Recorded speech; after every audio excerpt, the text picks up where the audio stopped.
శివుడిని ఏమంటాం చూడండి, దేవ మహాదేవుడు. అంటే దేవీ దేవతలకు కూడా తండ్రి లాంటి వాడు. మహాదేవుడు. మహాదేవుడు. సో ఆ మహాదేవుడి యొక్క సాన్నిధ్యంలో ఏమవుతాం, మనము దేవతలు అవుతాం. సో దేవతలు చూడండి, మనము పంచతత్వాలకు పంచభూతాలకు కూడా దేవతలు అంటాం. వాయు దేవత, అగ్ని దేవత, తత్వాలను దేవతలు అంటున్నామంటే పంచభూతాలను మీరు గౌరవిస్తారు, పూజిస్తారా బ్రహ్మకుమారీస్? ఎంత మనము రెస్పెక్ట్ చేస్తే అంత మంచిది. బ్రహ్మకుమారీస్ యొక్క అన్ని కన్స్ట్రక్షన్స్ గురించి చెప్తున్నానండి. చాలా ఎన్విరాన్మెంటల్ ఫ్రెండ్లీ అన్నీ. అంటే ఎందుకంటే ఈ పంచభూతాలు మనకు సహయోగాన్ని ఇస్తున్నాం. దాని కారణంగానే మనం ఈ శరీరాన్ని ధరించాం కదా, పంచభూతాల దేహం అంటాం కదా. సో ఆ పంచభూతాలను ఎక్స్టర్నల్ ఏవైతే ఉన్నాయో దాన్ని మనం పాడు చేస్తే మరి ఆటోమేటికలీ మన దేహాలు కూడా పాడైపోతే, అయితే మనం ఏదైతే సాధించాలనుకుంటున్నామో ఆ సత్యాన్ని, ఆ సత్యం దగ్గర చేరాలంటే మరి ఇవి చక్కగా ఉంటేనే కదా. సో పంచభూతాలను మనం రెస్పెక్ట్ చేసే అవసరం అనేది చాలా ఉందన్నమాట. సో పంచభూతాలను టోటలీ రెస్పెక్ట్ అనేది బ్రహ్మకుమారీస్లో చేస్తూ, ఇంకా మా యొక్క ఏవైతే అన్ని మీరు బ్రహ్మకుమారీస్ యొక్క ప్రాజెక్ట్స్ చూస్తే, SolarOne అనేది ఒక ప్రాజెక్టు. దాంట్లో సోలార్ ఎనర్జీ, ఈ రోజుల్లో గవర్నమెంటు వరల్డ్ అంతా కూడా క్లీన్ ఎనర్జీ మాట్లాడుతున్నాం. ఇప్పటి వరకు ఏం చేసామంటే, నాకు ఎలా కొన్నిసార్లు అనిపిస్తుంది అనమాట, ఏదైనా బండి నడిపిస్తుంటే, ఏదైనా లారీ పోతుంటుంది, బస్సు పోతూ ఉంటుంది, ముందు లారీ పోతుంటుంది, వెనక ఇంత పొగ వదిలేస్తూ పోతుంటుంది. అదేం టెక్నాలజీనండి మేడం. ఒకటి చెప్పాలంటే, నేను బ్రహ్మకుమారీస్ మౌంట్ అబ్బుకి మీరు ఇన్వైట్ చేసినప్పుడు నేను వచ్చాను. వస్తున్నప్పుడు అసలు రావద్దు అని అనిపించింది హానెస్ట్లీ. అసలు బ్రహ్మకుమారీస్ అంటే వీళ్ళు ఏదో కొత్తగా ఈ చీరలేంటో బొట్టు పెట్టుకోరు అని అంటారు, లేదంటే సమాజంలో ఒక రకమైనటువంటి కొందరికి, అందరికీ కాదు, గొప్ప గొప్ప వాళ్ళు బ్రహ్మకుమారీస్కి వచ్చారు. నరేంద్ర మోడీ లాంటి వాళ్ళు, యోగి ఆదిత్యనాథ్ వాళ్ళు, ఇండియన్ ప్రెసిడెంట్ అయిన ద్రౌపది ముర్ము గారు, ఇలాంటి వాళ్ళు వచ్చినప్పుడు నేను వాళ్ళ ముందు చిన్న సమిధాని. కానీ వస్తున్నప్పుడు నేను మీడియాలో ఉన్నాను కాబట్టి నా మీద ఒక బాధ్యత ఉంది. అసలు బ్రహ్మకుమారీస్ అంటే ఏంటో తెలుసుకోవాలి, వాళ్ళ మీద ఉన్నటువంటి అపోహలనన్నా దూరం చేయాలి, లేకపోతే నిజంగానే అపోహలు ఉంటే దాని మీదన్నా ప్రచారం చేయాలి. ఏదో ఒకటైతే చెప్పాలి, ఆ బాధ్యత ఉందని మౌంట్ అబ్బుకి రావడం అయితే జరిగింది. మౌంట్ అబ్బుకి వచ్చిన తర్వాత నా లైఫ్లో అలాంటి చోటుకు రావటము మేబీ పైనున్న దేవకార్యమే చేసిందేమో. నన్ను చాలా బాగా అర్థం చేసుకొని అక్కడ బ్రహ్మకుమారికి సంబంధించిన సంస్థలన్నీ అర్థం చేసుకున్నాక, ఎక్స్పెషల్లీ మీ ఆడిటోరియంలో, ఇక్కడ మనం అంత క్లారిటీగా చెప్పలేము వ్యూవర్స్కి కానీ, బట్ మౌంట్ అబ్బులో సతయుగం నుంచి త్రేత, ద్వాపర, కలియుగ, మళ్ళీ సత్యయుగ స్థాపన ఏ రకంగా జరగాలి అని అన్నప్పుడు అసలు వీళ్ళేంటి, వీళ్ళ పద్ధతులు ఏంటి అని అనుకున్నా నేనే. అక్కడికి వచ్చిన తర్వాత అర్థమైందంటే వీళ్ళు కదా సరైన ధర్మాన్ని స్థాపన చేస్తున్నారు. ఆ సత్యయుగాన్నైనా లేదా ఇప్పుడున్న సనాతన ధర్మాన్ని అర్థం చేసుకోవాలంటే కంపల్సరీ అది మౌంట్ అబ్బుకి వస్తేనే కానీ వీళ్ళకి అర్థం కాదు అని నాకు అనిపించింది. అండ్ ఒక క్వశ్చన్ మిమ్మల్ని అడగాలనిపించింది మేడం నాకేంటంటే, ఏ మత గురువు అయినా, సపోజ్ బ్రహ్మకుమారిని స్థాపించేసినటువంటి గురుగారు ఆయన కాలం చేసిన తర్వాత ఇంకా బ్రహ్మకుమారిస్ పని అయిపోయిందేమో, అసలు ఒక హెడ్ అనే అతనే లేడు, ఇంకా ఈ సమస్త పని అయిపోయింది అని అనుకున్నప్పుడు, అప్పటికి ఆయన ఉన్నప్పుడే ఇంకా అంత జరగలేదు. ఆయన పోయిన తర్వాతే మీరు 100+ కంట్రీలలో, మోర్ దెన్ 100 కంట్రీస్లలో ఈరోజు బ్రహ్మకుమారి అనేది అంత స్థాపన జరిగింది. బేసిక్గా లీడర్ లేని తర్వాత ఆ కింగ్డమ్ అనేది అయిపోతుంది. రాజు లేని తర్వాత రాజ్యం ఇంకా అంత బాగా నడవదు అని అంటారు.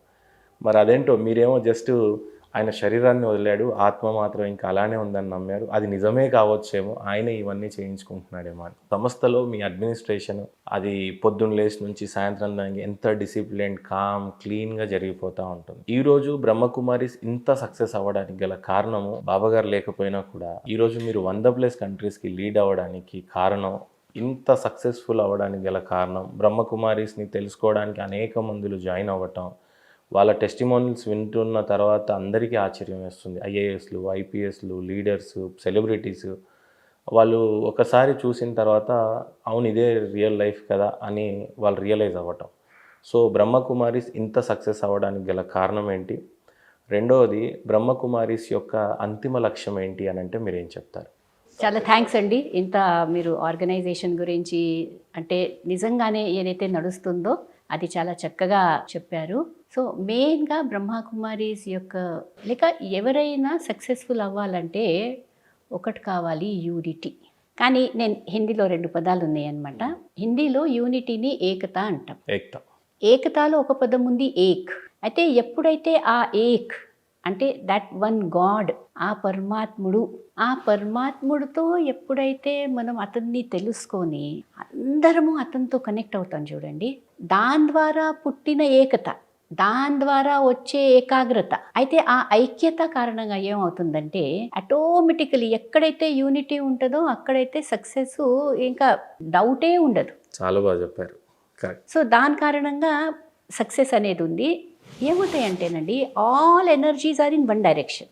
కొన్నిసార్లు ఏమవుతుందంటే అందరికీ లక్ష్యం మంచిగా ఉంటుంది, కానీ కొన్నిసార్లు అహంకారం వల్ల, లేక లెటస్ సే బ్యూటీ, ఒక విధంగా చెప్పాలంటే ఐడెంటిటీ క్రైసిస్ వలన మనం ఏం చేస్తామంటే ఒక ఇద్దరిని పుల్ చేస్తూ ఉంటాం. You are great, he is great, she is great, each one ఇండివిజువల్గా చాలా బాగున్నాం, బ్యూటిఫుల్ పీపుల్. కానీ వెన్ వీ కమ్ టుగెదర్, అప్పుడు అందరము కలిసి చేయడంలో చాలా ఇబ్బంది పడతాం. ఎందుకంటే అందరము everybody is head, everybody is thinking I'm head.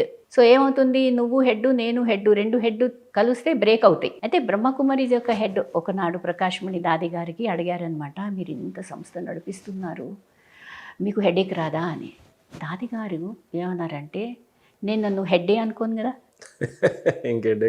నాకు హెడేక్ ఎందుకు వస్తుంది, అంత జరిపించేది అతను, అంత చేయించేది ఆ ఈశ్వరుడే, పరమేశ్వరుడే, మనం నిమిత్త మాత్రలము. సో ఎప్పుడైతే ఆ నిమిత్త భావం వస్తుంది చూడండి, దాంట్లో ఆ నిరహంకారంగా అయినప్పుడు నీకు అందరు హెల్ప్ చేస్తారు. అహంకారం ఉన్న చోట చేసుకుని నాకేం చేసేది ఉంది. సో మనలో అన్ని ఎనర్జీస్ ఉండి, స్కిల్స్ ఉండి, మంచి క్వాలిటీస్ ఉండి కూడా మనం అందరం we are not able to come together. అందుకోసమే సక్సెస్ ఏదైతే ఉందో అది లభిస్తలేదన్నమాట. ఇక్కడ అందరు ప్రాక్టీస్ చేసేది రాజయోగమే. రాజయోగం యొక్క లక్ష్యము స్వరాజ్య అధికారి అవ్వాలి, నా ఇంద్రియాలకు నేను రాజ్య అధికారి అవ్వాలి. మరి బయట రాజ్యం చేసేది ఉందా? కాదు, బయట సేవాధారి, లోపల రాజ్యాధికారి. సో ఆ నమ్రత భావం ఏదైతే ఉందో, నమ్రత ఉన్న చోట అందరం కలుసుకుంటాం. సో అందుకోసము less time, less waste of energy, less waste of resources. దాని కారణంగా ఈ సంస్థ చాలా ప్రాస్పరస్ కనబడుతుంది అనమాట. సో రీజన్ ఏంటంటే వీ డోంట్ వేస్ట్. ఇంకోటి విన్నాను, ఈ సంస్థలో అందరూ ఇవ్వడమే నేర్చుకుంటారు కానీ ఏదో పొందుకోవాలి అనే హడావిడిలో ఉండరు అనేది చూశాను నేను. దాని గురించి కొద్దిగా క్లుప్తంగా. అది కూడా చాలా మంచి విషయం మీరు చెప్పారు ఇప్పుడే. ఎప్పుడైతే నేను నన్ను రాజు అనుకుంటున్నానో, రాజ్యాన్ని పరిపాలిస్తున్నానని అనుకుంటానో, నేనే అన్నదాతను అని భావం నాలో వస్తుందో, ఎంత చిన్న వ్యక్తి అయినా, ఎంత చిన్న ఎవరైనా ఉండనియండి, ఎంత మా దగ్గర అంటే చాలా సాధారణమైన వాళ్ళు వస్తారు డైలీ క్లాసులకు. ఐఏఎస్ ఐపీఎస్ లో నుంచి పడితే సెలబ్రిటీస్ ఒక పక్కన ఉంటే, కానీ డైలీ వేజెస్ లేబర్స్ కూడా, డైలీ వేజ్ లేబర్స్, పియన్గా, క్లాస్ 4 ఎంప్లాయీస్గా వర్క్ చేసే వాళ్ళందరూ కూడా వస్తారు. కానీ నేను ఇక్కడ నుంచి మీకు చెప్తున్నా, ఒక్క పైసా తీసుకోరు ఎక్కడ కూడా. ఎందుకంటే నేను నా డ్యూటీ చేశాను, నేను మంచి కర్మ చేస్తే భగవంతుడు దాని యొక్క ఫలితాన్ని నాకు ఇస్తాడు, కానీ నాకు ఏ మనిషి నుంచి ఆశ పెట్టే అవసరం లేదనమాట. సో దాని కారణంగా ఏమవుతుంది, నేను ఏ విధంగా వీలవుతుందో నా తనువు, మనసు, ధనము, నా శ్వాస, సంకల్పము, దాని ద్వారా నాకు వీలైనంత నేను కార్యంలో సహయోగం చేస్తాను. అప్పుడు నేను చేసిన కర్మ కారణంగా నా భాగ్యాన్ని నేను ఆటోమేటికలీ తయారు చేసుకుంటా. అందుకోసం ఎవరితో ఈర్ష్యపడే అవసరం లేదు. లేక మరి నన్ను దట్ ఇన్సెక్యూరిటీ మోస్ట్లీ నేను అంటే పెద్దవాళ్ళలో కూడా చూసిన, మంచి పొజిషన్స్లో ఉన్న వాళ్ళలో కూడా ఈ ఇన్సెక్యూరిటీ కారణంగా we are not able to come together. ఇక్కడ ఏమవుతుందంటే యూ వెరీ సెక్యూర్ అనమాట. ఐ ఆమ్ కింగ్, ఇంకేం కావాలండి, నేను లోపల రాజుని. సో ఇటువంటి ఏవైతే మంచి విషయాలు ఉన్నాయో, ఇటువంటి చెప్పడం ఏదైతే జరుగుతుందో స్వయం గురించి, నో యువర్ సెల్ఫ్. రెండోది ఇక్కడ నేర్పిస్తారు, నో గాడ్, పరమాత్ముడిని తెలుసుకోండి, నేను అసలు ఎవరికి చెంది ఉన్నానంటే భగవంతుడికి. మూడోది కాలచక్ర జ్ఞానము, సమయ జ్ఞానము, కర్మల గతి యొక్క జ్ఞానము. ఈ 3 విషయాల యొక్క జ్ఞానం కారణంగా ఇక్కడ 4 సబ్జెక్టులు, జ్ఞానము, దాని తర్వాత రాజయోగము, దాంతో కారణంగా ఆ యోగం చేసిన కారణంగా దివ్య గుణాల ధారణ, ఈ బేసుతో సేవా కార్యక్రమాలు నడుస్తాయి. సో ఇవి ఊరికే నడిచే సేవా కార్యక్రమాలు కావు. ఇక్కడ బ్రహ్మకుమారిస్ గొప్పతనం ఏంటంటే అండి, ఎలాంటి వ్యక్తి అయినా సరే, లౌకికమైనవి ఏవైనా సరే, అది కార్ అవ్వచ్చు, బంగ్లా అవ్వచ్చు, డబ్బు అవ్వచ్చు, ఏదైనా కూడా ఇవి నథింగ్ అనే ఒక క్లారిటీ ఇస్తారు బ్రహ్మకుమారిస్లో. ఎందుకంటే లోపల ఎప్పుడైతే ఫుల్నెస్ ఉంటుంది కదా, ఎప్పుడైతే లోపల సంపన్నంగా ఉన్నామో, ఎప్పుడైతే లోపల ఫుల్ ఉన్నామో, బయట ఉంటే ఓకే, లేకుంటే కూడా ఓకే. ఎందుకంటే ఇప్పుడు దానిపైన డిపెండ్ చేస్తలేను కదా నా రెస్పెక్ట్ను, నా యొక్క హోదాను. సో ఇప్పుడు నేను అనుకున్నాను అనుకోండి, ఐఎమ్ బాడీ బిల్డర్ అనుకోండి, నిజంగానే నేను వచ్చిన ఒక కేసు బాడీ బిల్డింగ్లో మంచిగా youth he's feeling very happy. ఎక్కడో ఏదో ఇది వచ్చిందంట, టెండన్ టేర్ అయింది. So from the last 8 months చేయలేకపోతున్నాడు. ఫేస్ ఇంత చిన్నగా అయిపోయింది, డిప్రెసివ్ ఫీలింగ్స్, సిస్టర్ నేను ఇప్పుడు పనికి రాను. సో ఐ ఎక్స్ప్లెయిన్ హిమ్, నువ్వు నీ ఇమేజ్ని నీ బాడీతో కనెక్ట్ చేసుకున్నావు, నీ విల్ పవర్ పైన నువ్వు అటెన్షన్ పెట్టు. విల్ పవర్తో కూడా ఈ బాడీని ఇంతవరకు తీసుకొచ్చాము, ఆ విల్ పవర్ వేరే డైరెక్షన్లో తీసుకోపోయి again you can feel always better. నా బాడీ బాగాలేదు అందుకోసం ఇంకా నేనేం పని రాననే ఫీలింగ్స్లో ఎందుకు వెళ్తున్నావు, so work on your will power అని చెప్పానమాట. ఓకే, ఆత్మతో మాట్లాడు అనేది కాన్సెప్ట్. అంతర్ముఖి సదా సుఖి. ఎంత అంతర్ముఖం ఉంటాము, ఎంత ఇంద్రియాలను లోపల స్వయాన్ని తెలుసుకోవడము, ఆ పరమేశ్వరుడిని తెలుసుకోవడము, ఈ రెండుటి యొక్క ఏదైతే థింకింగ్ మనం చేస్తామో మాట్లాడుకుంటామో లోపల, దీన్నే యోగం అంటాం. ఏదో విశేషంగా కూర్చొని కూడా చేయాలి అభ్యాసము, కానీ కర్మయోగం పైన ఎక్కువ మేము అటెన్షన్ అనేది పెడుతూ ఉంటాం అనమాట. సో దాని కారణంగా న్యాచురల్ సంస్కారం అనమాట. ఇవ్వాలే కదా, నేను భగవంతుడి యొక్క సంతానాన్నే కదా, భగవంతుడు నాకు ఏదైతే ఇస్తున్నాడో నాకు ఏం చేసి ఉంది, ఎక్కడైనా దాచిపెట్టుకునేది ఉంది ఏంటి? అంతే. సో ఆటోమేటికలీ ఆ సంస్కారం వచ్చేస్తుంది అనమాట. Yes, I have to give. So when you have lakhs of people who are ready to only give and give, అక్కడ మరి కార్యక్రమాలు సఫలం అవ్వకుండా, సక్సెస్ఫుల్ అవ్వకుండా, పెద్ద పెద్ద బిల్డింగ్స్ ఏవైతే ఉన్నాయో అవి జరగకుండా మరి ఎలా నడుస్తాయి? బాగా చెప్పారు. 100+ కంట్రీస్లలో బ్రహ్మకుమారీస్ ఈరోజు విస్తరణ చెందింది. ఎలా సాధ్యమైందంటే ఏం చెప్తారు? బ్రహ్మకుమారీస్లో అడ్వర్టైజ్మెంట్స్ అవన్నీ చాలా తక్కువ అండి. బికాజ్ మనకున్న రిసోర్సెస్ ఏవైతే ఉన్నాయో దాని అనుసారంగా మనం నెమ్మదిగా వర్క్ చేస్తూ వచ్చాము. ఇది ఒక రోజు 2 రోజుల యొక్క విషయం కాదు. ఐఎమ్ టాకింగ్ ఫ్రమ్ 1936 ఎప్పుడైతే సంస్థ స్థాపన అయిందో. So mostly it is by word of mouth. So దాని కారణంగా ఏమైంది, నాకు మంచిగా అనిపించింది, నేను ఇంకెవరికో చెప్పడము, వాళ్ళు ఇంకెవరికో చెప్పడము. సో దేశాలలో కూడా ఆ విధంగానే జరిగిందనమాట. కానీ స్పెషలీ విదేశాలలో కూడా సేవ చేసింది ఫ్రమ్ ఇండియానే ఎవరైతే వెళ్ళారో, ఎవరైనా గృహస్థులు, బిజినెస్ మ్యాన్, అలాగా వాళ్ళకి మంచిగా అనిపించింది, వాళ్ళ దగ్గర వాళ్ళు సత్సంగం పెట్టడం అనేది జరిగింది, సిస్టర్స్ని వాళ్ళు అక్కడ పిలవడం జరిగింది, ఇన్వైట్ చేయడం జరిగింది. నెమ్మదిగా ఎన్ని సంవత్సరాలలో మళ్ళీ ఇన్ని కంట్రీస్లలో వ్యాపించడం జరిగిందనమాట. అండ్ ఇంకోటి ఏంటంటే, we are not colliding with any religious interest with any religion.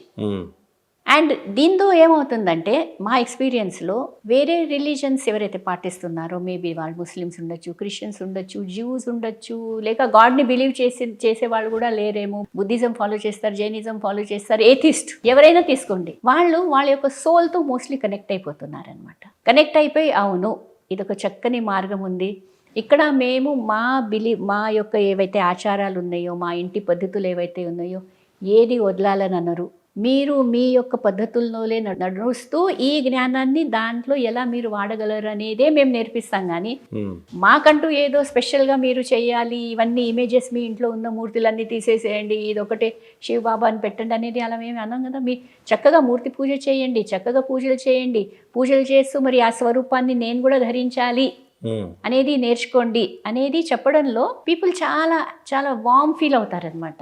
Yes, ఇది చాలా చక్కగా ఉంది, మేము ఏదైతే నడుస్తున్నామో మా ఆచారాలు, మా పద్ధతుల్ని ఎక్కడ కూడా డిస్టర్బ్ చేయకుండా చక్కని ఈ జ్ఞానాన్ని ఇంకో తీసుకువచ్చి మేము ఇంకా ఎన్రిచ్ అవుతున్నాము, బెటర్ ఫీల్ అవుతున్నాం. అందుకోసం సో మెనీ కంట్రీస్, ఎన్ని వెరైటీ కల్చర్స్ అండి, ఎన్ని డిఫరెంట్ పీపుల్, అసలు మీరు జస్ట్ వరల్డ్ ఇంకా ఎన్ని డిఫరెంట్ స్కిన్ కలర్స్, ఎన్ని లాంగ్వేజెస్, ఆల్ డిఫరెన్సెస్ ఉంటూ కూడా చెప్పాను కదా, ఆ ఒక్కడితో కనెక్ట్ అవ్వడం అనేది ఏదైతే నేర్పిస్తామో లేక నేర్చుకుంటారో దాని కారణంగా చాలా చక్కగా అన్ని కంట్రీస్లలో బ్రహ్మకుమారీస్ యొక్క ఉండడము, చైనా లాంటి ప్లేస్లో కూడా, లేక అదర్ కంట్రీస్, మన మిడిల్ ఈస్ట్ కంట్రీస్ అంటాము, అన్ని ప్లేసెస్లో వాళ్ళ యొక్క పద్ధతి అనుసారంగా, వాళ్ళ యొక్క రిక్వైర్మెంట్ అనుసారంగా మనము అక్కడ చెప్పడం జరుగుతుంది అనమాట.